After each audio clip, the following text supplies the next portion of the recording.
Hey everyone, it's Brandon from Top10Gamer.com again, coming at you today with another from our For the Money series. It's a look at the best Battlefield 4 graphics cards for the money, and this is in anticipation of the Battlefield Hardline release, set to be released in October 22nd of this year. Hope you're excited about that. You know, when Battlefield 4 was released back in 2013, it was heavily unoptimized. We didn't have Mantle yet, we didn't have driver updates, and really it was just very, very poor. In fact, EA has admitted as much lately that the game was not as optimized as it should have been, and it was pretty much a very poor release. Now, they had some excuses here or there, but after being voted one of the worst companies in America in the last year, I think EA wants to step up its game, knows that it loses money when it makes people like you and me upset, and so going forward for a game like Battlefield Hardline, they want to do a good job of optimization. That being said, since Battlefield 4 is pretty similar to that game, I think we can strongly use the data that we have for Battlefield 4 looking forward to Battlefield Hardline in terms of benchmarks, in terms of the FPS that we can expect from the graphics cards that we have. And so we're going to analyze that data right now. For this video, I took information from trusted sites like Tom's Hardware, NNTech, Guru 3D, and BitTech to bring this information to you guys. It's important you know that. It's also important you know that some of the dates in this video are from February of this year and some of them are from April, because we get this information, benchmark information, we get them as new graphics cards are released. So like the 750 and 750 Ti in February, and like the R9 295 X2 in April. That just brings a wealth of new information to gamers in terms of benchmarks as they're related to the new drivers that have been released. The only problem with completely trusting these sources is that they kind of vary a bit. You know, they take a game like Battlefield 4, and some of the sites, the ones I really appreciate, just take something like the ultra quality preset and they leave it on the ultra quality preset. They don't mess with the anti-aliasing, things like that. So sometimes when they do that, it creates inconsistent data across the board, and it's hard to know exactly what we're looking at. But if you'll take different data from different websites and compare it together against their own data, that's kind of the best way to do it. One of the reasons I wanted to make this is because a lot of times the media goes and takes these FPS numbers and they put them concretely on their website, and they say, hey, at this price point, you need to buy the R9 290X, and at this price point you need to buy the GTX 770, and they put it in concrete.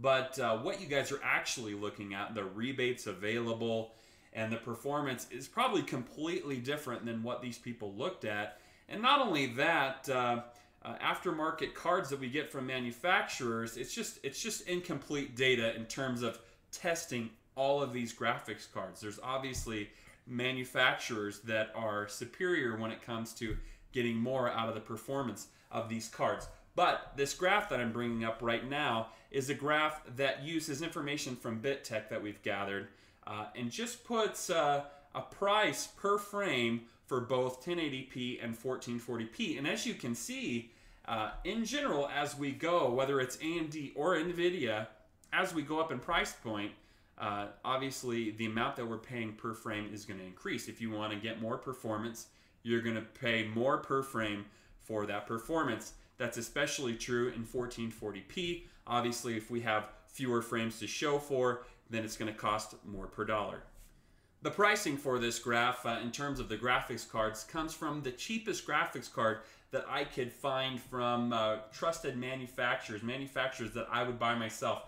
Let me just read this list to you of those manufacturers. These include Gigabyte, Sapphire, Asus, EVGA, and MSI. Other than that, there weren't really any other graphics cards that I looked at. That doesn't mean there aren't any other trusted names out there, but those are the ones that I trust the most, and so I figured that would be the best data to use rather than use kind of a generic card that, of course, is going to cost less money. On the website, I've also listed for all 10 graphics cards exactly what frames you can expect from each preset, and from various websites, the information that we've gotten. There's just a slew of information. I'm not going to share all of that right here, right now. It's just too much to go over. But I do recommend you go there to take a look at that information, as well as the sources I have for this article and my recommended graphics cards for this month. So, which card then am I recommending? Well, the truth is depending on your budget, as you can see, as you go up, it pretty much just goes up with the market. Find a good graphics card that's on rebate and you're doing pretty well no matter what you go with. Now, for me in particular, I'm looking forward to getting a G-Sync monitor, so I want an NVIDIA graphics card. If that's not something you care about, then certainly just buy whatever card is there that gives you the best frames per dollar that you're spending. One thing I just wanted to point out really quick was in this graph is that as you can see, like for the GTX 770 and the 760, that price range is right around $5 per frame. But when you go up to the 780, it goes clear up to about $7 per frame that you're paying. So that $300 graphics card range is really a good, gives you a good price per performance ratio in terms of what you purchase. So that's truthfully what I typically go with. I don't usually have this super high-end computer that can handle all things simply because I don't have the budget for it. If you do and you're willing to spend, you know, as much as like $12 per frame in 1080p like you would for the R9 295X2, or as much as $16 per frame in 1440p, then by all means, that's great for you. I wish I had the money to be in the same category that you are, but I think for the average consumer, something like the GTX 770 is perfect, something where you can get around 67 frames per second in an ultra quality on Battlefield 4. Okay, that's all I have for you today. Please go to the website, top10gamer.com, for more information. It gives you FPS numbers across the board and in different resolutions for each one of these reference cards. It's going to be a little bit different for aftermarket cards, of course, but it's really the best information that we have at this time. You know, we're getting close to 10,000 subscribers. Who would have known a year and a half ago when I started this channel and kind of started to casually make videos that we'd get to this point? We got a lot of growth going forward, and I'm starting to get manufacturers that are contacting me. You know, it's become a regular thing now, and I've had to be a little bit choosy about what products I put before you guys. Hopefully, as this channel grows, I can get bigger and bigger things to put in front of you guys. But later this week, we'll have a look at a few products that I've been sent. Hopefully, you guys are excited about that. Hopefully, you like me and like this video. If you do, please like and subscribe, not only here, but also go to facebook.com/top10gamer. And in the comments section, somebody asked if I would sing once I hit 10,000 subscribers or something. I'm not sure if that's really going to happen or not.